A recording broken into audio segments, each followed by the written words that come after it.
안녕하세요. 정치를 품격 있게 풀어드리는 정치클래스TV의 심상만입니다. 오늘은 미국 ABC 뉴스 우리 모두 K-드라마 팬이 될 것인가 란 내용의 기사를 살펴보겠습니다. 오징어 게임이 엄청난 인기를 얻고 있는 가운데 미국 ABC 방송에서 의미 있는 기사가 나와서 먼저 소개를 하겠습니다. 오징어 게임은 넷플릭스의 가장 인기 있는 프로그램이 될 예정입니다. 우리가 알아야 할 사항은 다음과 같습니다.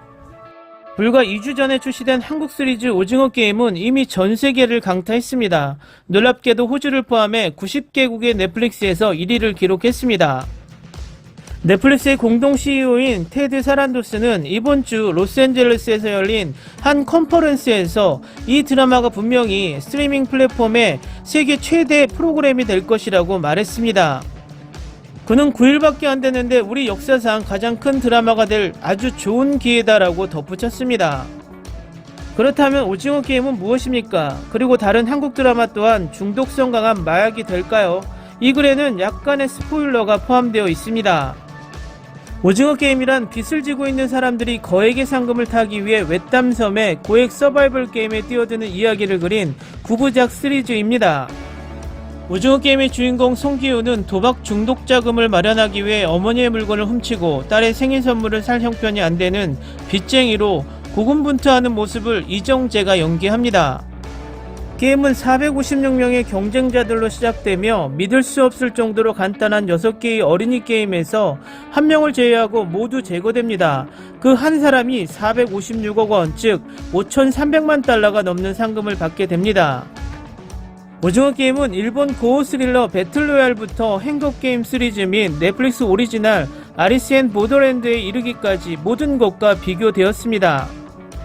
봉준호 감독의 2019년 블랙 코미디 기생충과 같이 오징어 게임 시리즈는 현대사회에 대한 사회적 논평을 제공합니다. 황동혁 감독은 버라이어티와의 인터뷰에서 현대 자본주의 사회에 대한 우화나 동화 같은 이야기를 쓰고 싶었다. 삶의 극한 경쟁과도 같은 극한의 경쟁을 그린 것이라고 말했습니다. 서바이벌 게임으로서 엔터테인먼트이자 휴먼 드라마다. 설명된 게임은 매우 간단하고 이해하기 쉽습니다라고 덧붙였습니다. 그럼 과연 K-드라마란 무엇일까요? K-드라마는 한국에서 제작된 평범한 한국어 드라마 장르를 말합니다. K-드라마 루블로그의 편집장인 남에 따르면 로맨스는 일반적으로 투자비에 대비 많은 생산가치를 가진 많은 K-드라마에서 공통된 스레드입니다. 1990년대부터 한국 정부는 K-드라마와 K-팝, 음식과 패션에 이르기까지 대중문화를 수출하기 위해 막대한 투자를 해왔습니다. 그럼 얼마나 성공적이었습니까? 글쎄 한 가지 증오는 한국의 보이밴드 BTS가 얼마 전 유엔에서 공연했다는 것입니다. 방탄소년단은 아시아는 물론 미국, 영국, 호주 등에서도 차트 1위를 거듭했습니다. 따라서 오징어 게임의 엄청난 성공은 아무데도 없었던 것처럼 보이지만 그 인기는 한국의 모든 것에 대한 거대한 기존 엄청난 팬층을 기반으로 합니다. 오징어 게임이 인기를 얻는 이유는 무엇입니까? 비평가들은 관객만큼 오징어 게임을 사랑했습니다. 로튼 토마토에서 100%의 만점을 받았습니다. 서울주 한국연구센터 황 소장은 오징어 게임이 한국 드라마와 한국 영화의 요소를 영리하게 결합했다고 말했습니다. 황 소장은 부채로 인해 잘못될 수 있다는 주제가 많은 한국 관객들에게 무한히 인식될 수 있고 다른 나라 사람들도 인식할 수 있다고 생각합니다라고 말했습니다. 예를 들어 호주를 보면 사람들은 부채 수준이 높습니다. 프랑스의 루팡과 스페인 시리즈 종이의 집과 같이 영어가 아닌 다른 드라마들도 국제적으로 시청자들을 사로잡았습니다. 헐리우드가 리메이크 영화와 슈퍼히어로 영화를 끝없이 쏟아내면서 사람들이 새롭고 색다른 콘텐츠를 찾고 있다는 이야기도 있습니다. 대중문화 작가인 왕은 ABC 라디오에 우리는 창의적이고 독창적인 이야기를 원하지만 대규모 프랜차이즈 제작에서는 찾을 수 없습니다라고 말했습니다.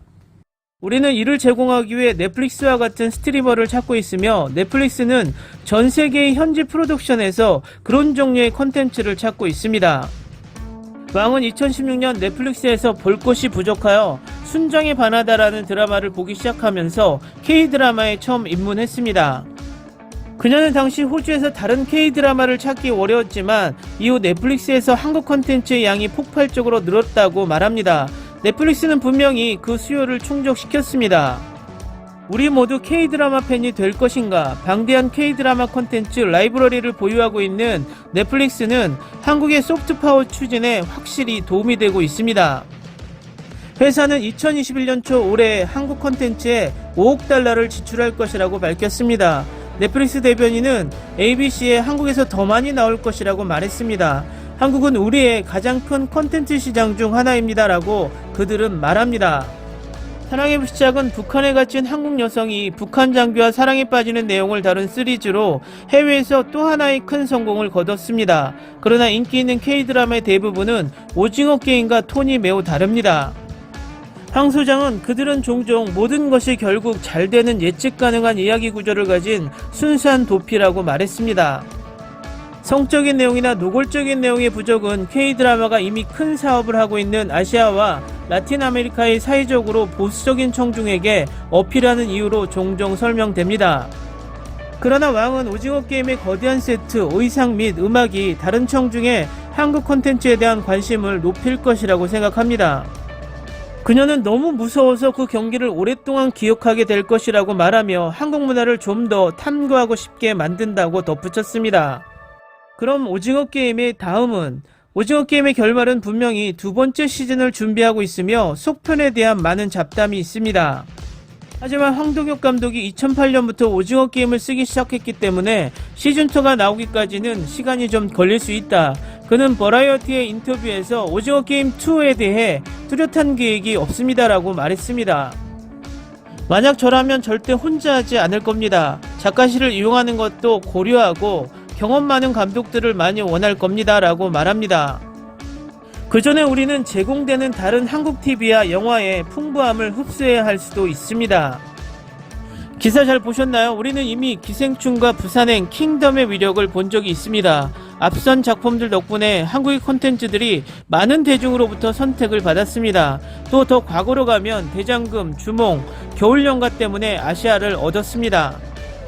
이제는 오징어 게임의 엄청난 인기로 인해서 정말 K-드라마를 알지 못하는 곳 구석구석까지 K-드라마의 존재감을 각인시킬 수 있을 것이라 확신합니다.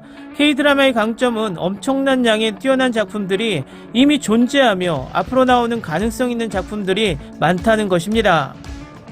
이제 세계는 정말로 K-드라마를 단순히 호기심이 아니라 진지하게 관찰하고 있습니다.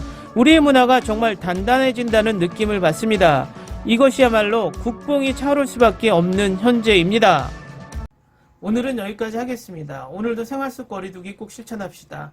당신의 구독과 좋아요는 저에게 큰 힘이 됩니다. 항상 시청해주셔서 고맙습니다.